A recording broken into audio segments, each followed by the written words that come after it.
എല്ലാവർക്കും വിനീത നമസ്കാരം.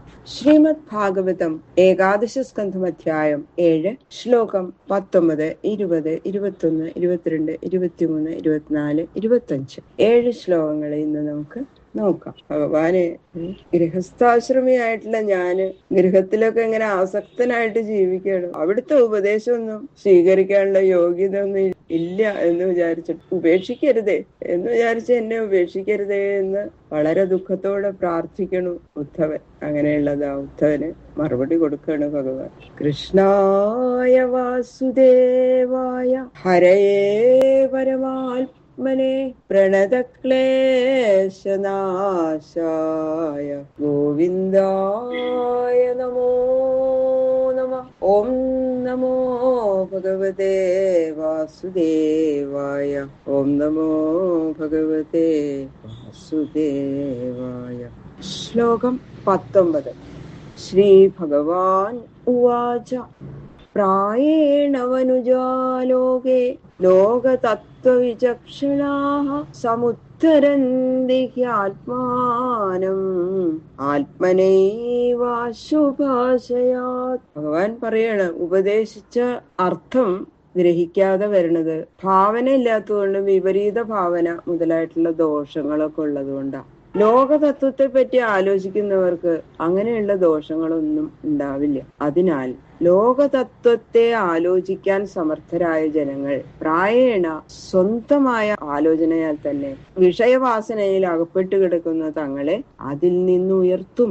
ആലോചനാ സാമർഥ്യം കൊണ്ട് തന്നെ വിഷയവാസനകളെ ഉപേക്ഷിക്കാൻ സാധിക്കും എന്നത് പ്രസിദ്ധമാണ് എന്ന് ഭഗവാൻ പറയുന്നവരോട്. ആത്മനോ ഗുരു ആത്മൈവ പുരുഷസ്യ വിശേഷത യൽ പ്രത്യക്ഷാനുമാനാഭ്യാം ശ്രേയോസാവനുവിന്ദതേ. എല്ലാ ശരീരത്തിലും നിവസിക്കുന്ന ആത്മാവ് തന്നെയാണ് അവർക്കേവർക്കും ഹിതാഹിതത്തെ ചൂണ്ടിക്കാണിച്ചു കൊടുക്കുന്ന ഗുരു. വിശേഷ ബുദ്ധിയുള്ള പുരുഷന് വിശേഷിച്ചും ഗുരു ആത്മാവ് തന്നെ. എന്തുകൊണ്ടെന്നാൽ പുരുഷൻ പ്രത്യക്ഷം, അനുമാനം എന്നീ പ്രമാണങ്ങളുടെ സഹായത്താൽ തന്റെ പരമാർത്ഥം അറിഞ്ഞ് മോക്ഷം പ്രാപിക്കുന്നു. സർവസങ്കടങ്ങളും കടന്ന് സ്വസ്വരൂപാനന്ദം അനുഭവിച്ചുകൊണ്ട് പരമപുരുഷാർത്ഥം പ്രാപിക്കുന്നു. പുരുഷത്വേചമാം ധീരാ സാഖ്യയോഗ വിശാരദാഃ ആവിസ്തരാം പ്രപശ്യന്തി സർവശക്ത്യുപബൃംഹിതം. മനുഷ്യജന്മത്തില് സാഖ്യം, യോഗം എന്നീ മാർഗങ്ങളിൽ പരിശ്രമിച്ച ബുദ്ധിമാന്മാരായ വിവേകികൾ സർവശക്തി പരിപൂർണനായിരിക്കുന്ന ആത്മാവിനെ സ്പഷ്ടമായിട്ട് കാണുന്നു. പുരുഷത്വേചാവിസ്താരം ആത്മാ സഹി പ്രജ്ഞാനേന സമ്പന്നതമോ വിജ്ഞാനം വദതി വിജ്ഞാനം പശ്യതി. മനുഷ്യജന്മത്തിൽ തന്നെയേ ആത്മജ്ഞാനം സ്പഷ്ടമായിട്ട് ഉണ്ടാകുന്നുള്ളൂ. അവന് വിജ്ഞാനമുണ്ട്, അറിഞ്ഞു സംസാരിക്കുന്നു, അറിഞ്ഞു കാണുന്നു എന്നിങ്ങനെ ശ്രുതിയിലും മനുഷ്യജന്മത്തെ കുറിച്ച് ശ്ലാഘിക്കുന്നുണ്ട്. ഏകദ്വിത്രിചതുഷ്പാദോ ബഹുപാദസ്തഥാപദ ബഹ്വസന്തി പുരസൃഷ്ടാ താസാം മേ പൗരുഷീ പ്രിയ. അനേകം ശരീരങ്ങളെ ഞാൻ സൃഷ്ടിച്ചിരിക്കുന്നു. ഒരു കാല്, രണ്ടു കാല്, മൂന്ന് കാല്, നാലു കാല്, ബഹുകാലുള്ളവ, കാലില്ലാത്തവ, ഇങ്ങനെ സൃഷ്ടിക്കപ്പെട്ട ശരീരങ്ങളുടെ മധ്യത്തിൽ വെച്ച് പുരുഷ ശരീരത്തെ തന്നെ ഞാൻ ഇഷ്ടപ്പെടുന്നു. പുരുഷാർത്ഥം സാധിക്കാൻ ആ ദേഹം ഉപകരിക്കുന്നു. പുനരാവൃത്തിരഹിതമായ ആ പദത്തെ അടയണമെങ്കിൽ, അതായത് ആ മോക്ഷം ലഭിക്കണമെങ്കിൽ മനുഷ്യജന്മം സിദ്ധിച്ചവർക്കേ കഴിയുള്ളൂ. അത്രമാം മൃഗയന്ത്യർത്ഥ യുക്താഹേതുഭിരീശ്വരം ഗൃഹ്യമാണേക്ഷണൈലിംഗൈ അഗ്രാഹ്യം അനുമാനത. അപ്രമത്തരായ പുരുഷന്മാര് കണ്ണുകൾ കൊണ്ട് കാണാൻ കഴിയാത്ത എന്നെ ഈ മനുഷ്യ ശരീരത്തിൽ സാക്ഷാത്കരിക്കാൻ ശ്രമിക്കുന്നു. അതിന് രണ്ട് മാർഗം അവര് കണ്ടുപിടിച്ചിരിക്കുന്നു. പദാർത്ഥങ്ങളെ പറ്റി ആലോചിക്കുന്ന ബുദ്ധി ഇന്ദ്രിയാദികൾ ജഡങ്ങളാകുന്നു. സ്വതേ പ്രകാശിച്ചു കൊണ്ടിരിക്കുന്ന ഒരു ചൈതന്യത്തിനല്ലാതെ അവയെ പ്രകാശിപ്പിക്കാൻ കഴിയില്ല എന്നുള്ള ആലോചനയാണ് ഒരു മാർഗം.